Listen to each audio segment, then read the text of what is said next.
The game was utterly incredible, but the game recognition to shut it down and make sure that Rodgers could never put his hands on the ball again.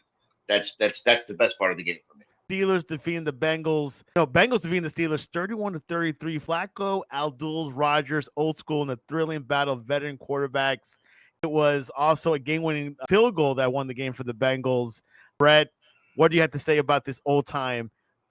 Not rivalry, because these two were rivals, but your thoughts over last night's game? Incredible game. To see the 40-year-old guys throw 8 touchdown passes in one game. I'm going to be honest with you, like as impressed as I was. Obviously, I had Jamar Chase. I'm riding him all the way as my number one fantasy pick in our league. But I loved, and Ray and I spoke about it briefly before this, is the game The green room. recognition of being able to say no.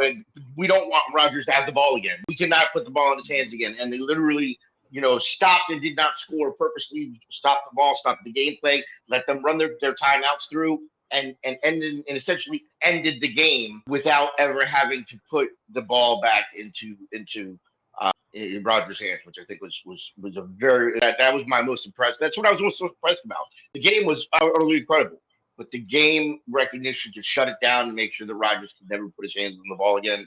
That's the best part of the game for me.